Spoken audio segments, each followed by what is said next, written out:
pertama dalam workshop ini saya memang hadir itu berjalan. Ya, karena target di Jakarta ini kita setelah tahun 2019 dari hasil pemilu tahun 2014 itu kita mendapatkan 10 kursi karena DKI Jakarta itu tidak ada kursi di daerah DPRD, ya, maka kita memiliki kursi dari 10 kursi. Kemudian di DPR RI kita juga ada keterwakilan. Nah, untuk kemarin untuk pemilu tahun 2019 kita sudah mendapatkan kursi, kita ada di satu di DPRD. Kemudian di DPRI juga tidak mendapatkan kursi. Oleh karena itu saya fokus, ya, khusus untuk DKI Jakarta itu kita mencoba menggerakkan seluruh instrumen yang ada di grassroots. Sebagaimana pesan-pesan saya tadi yang sampaikan bahwa kader-kader kita sudah jangan sampai kita gagal fokus. Kita fokus untuk mengajak, ya, konstituen kita, mengajak umat kita, mengajak rakyat kita, ya, untuk kembali berjuang bersama dengan Partai Persatuan Pembangunan. Mengapa demikian? Kalau kita gagal fokus, kita mendengarkan orang lain atau mendengarkan rivalitas kita, mendengarkan kompetitor kita menjadi tidak fokus. Nah, oleh karena itu kita harus fokus, ya, bagaimana kita bisa memenangkan. Nah, agar mereka-mereka para calon-calon yang sudah kita tempatkan di masing-masing dapil di seluruh DKI Jakarta menyampaikan program kerjanya itu langsung kepada rakyat door to door, ya, bahwa mereka menyampaikan apa yang sedang dibutuhkan oleh rakyat di daerah dapil itu, agar seluruh calon saya tekankan untuk fokus, ya, mengajak rakyat di daerah pemilihan itu.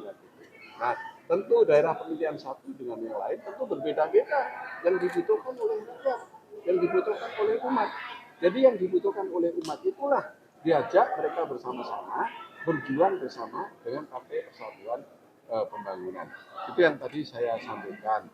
Kita tidak usah takut, ya, dengan misalnya ada intimidasi.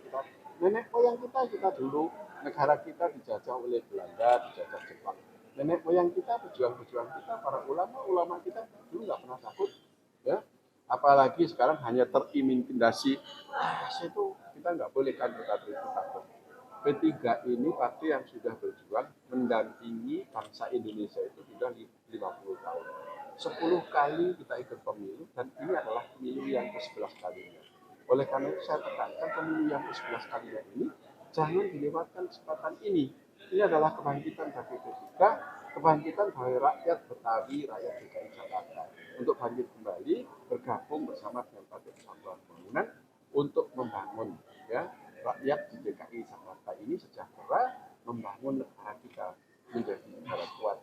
Yang sering saya sampaikan itu yang dicita-citakan oleh para pendiri bangsa ini agar negeri kita menjadi negeri berkembang gitu. Iya, jadi saya minta kepada kader-kader kita untuk membaca secara utuh yang menjadi visi misi calon presiden kita dan calon wakil presiden kita. Kita tahu bahwa Pak Ganjar Pranowo adalah memenuhi kriteria baik seorang demokrat, ya, seorang aktivis, ya, seorang yang demokratis, ya, aktivis, kemudian juga akademis sekaligus karena berhasil waktu juga sebagai seorang politisi di parlemen juga setiap memimpin, ya, dalam komisinya selalu Pak Ganjar Pranowo berhasil. Kemudian menjadi gubernur 2 periode dan itu berpasangan dengan Gus Yassin, anak putra dari Sekjen adalah dulu dari Partai Persatuan. Karya-karyanya yang bisa dibuktikan, ya, bisa dibuktikan. Pak Mahfud MD juga demikian. Pak Mahfud MD itu orang yang meniti karirnya itu jalan di atas telapak tangan sendiri, ya.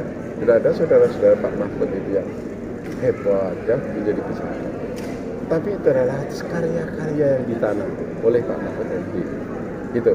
Nah, kita ingin mengagumi tokoh-tokoh seperti itu karena tokoh-tokoh seperti itulah yang tokoh-tokoh kuat, gitu ya, untuk membawa bangsa Indonesia ini ke depan. Kita yakini bahwa Pak Ganjar Mahfud itu nanti Pak Ganjar Mahfud akan memimpin bangsa ini sehingga bangsa ini akan bisa melompat, ya, untuk menyongsong kemajuan bangsa ini, mengejar ketertinggalan dengan bangsa-bangsa yang lain. Ya tentu kan Capres itu sudah punya visi misi, ada di situ ya.